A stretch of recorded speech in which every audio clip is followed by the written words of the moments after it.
Honda recently gave us the chance to make our wildest pickup truck dreams come true and to trick out a bunch of their new Ridgeline trucks. In this series, you're going to see what I and the tested team, that's Norm, Simone, Sean, Kishore, and Frank, came up with. Let's get started.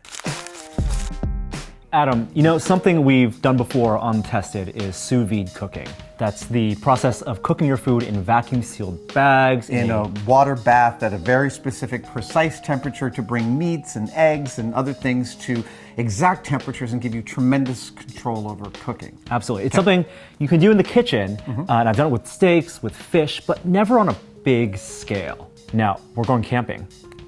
And we have this truck with a pretty big in-bed trunk. Oh, right, the trunk that's in the back of the...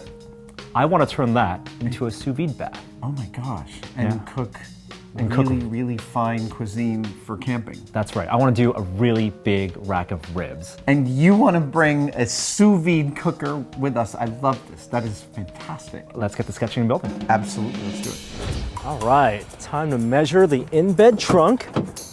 Aha! Much better access.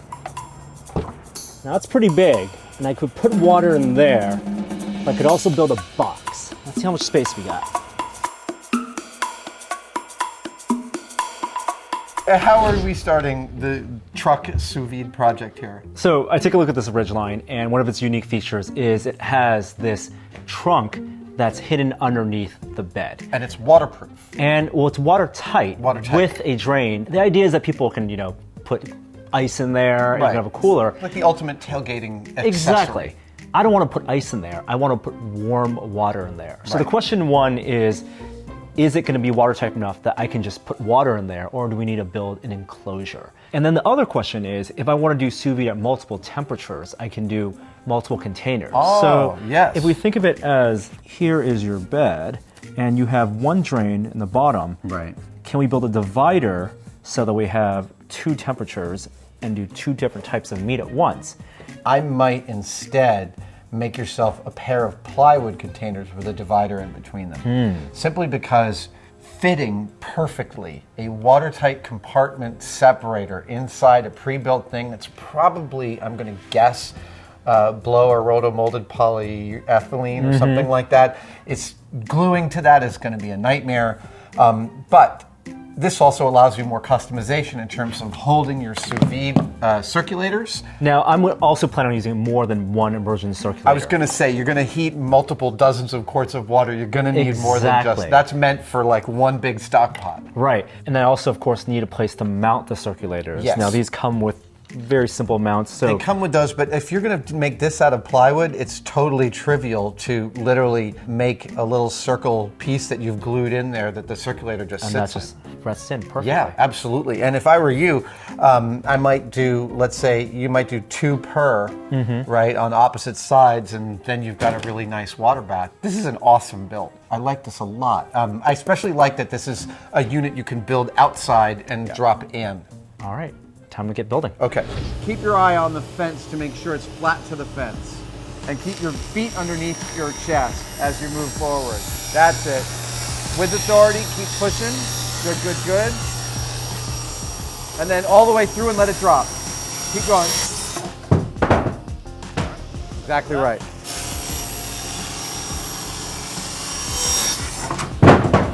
Perfect. Nice.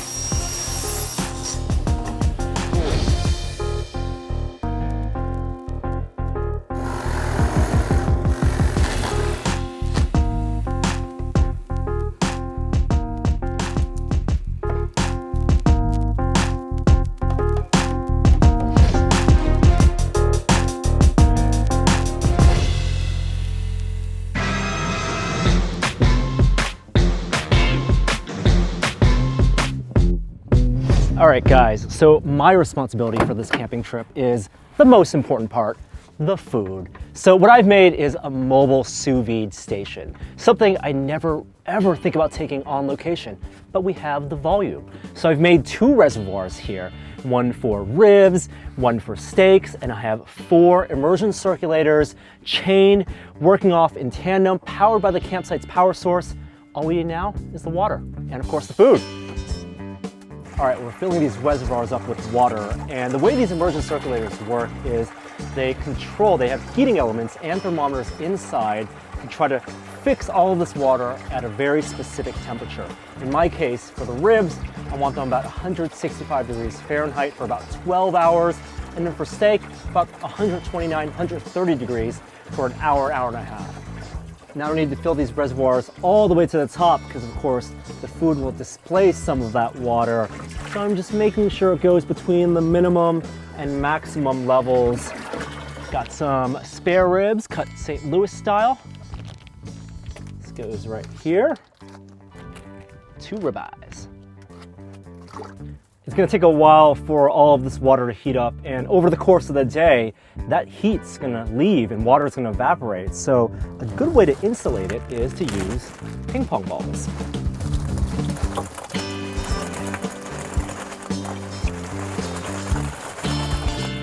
Meat's cooking. See you guys in 12 hours.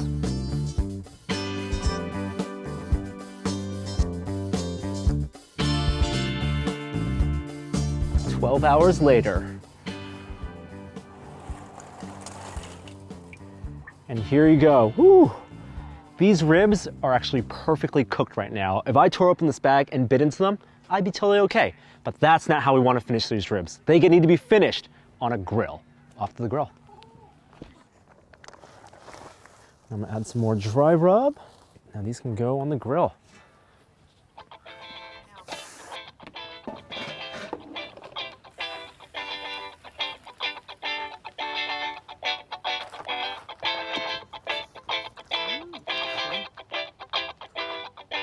All right, let's see how tender these ribs are. The bone fell right out.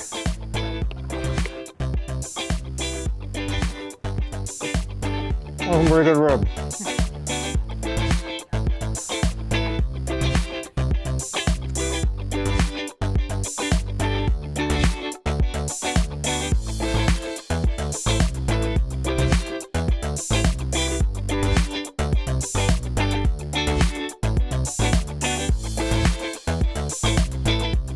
Look, I know that you should be suspicious because this is the point in the video at which we tried the meat and it's actually really freaking good, but it is really, really good. Yes. Campsite sous vide success. Oh my gosh, this is the best way to go camping ever.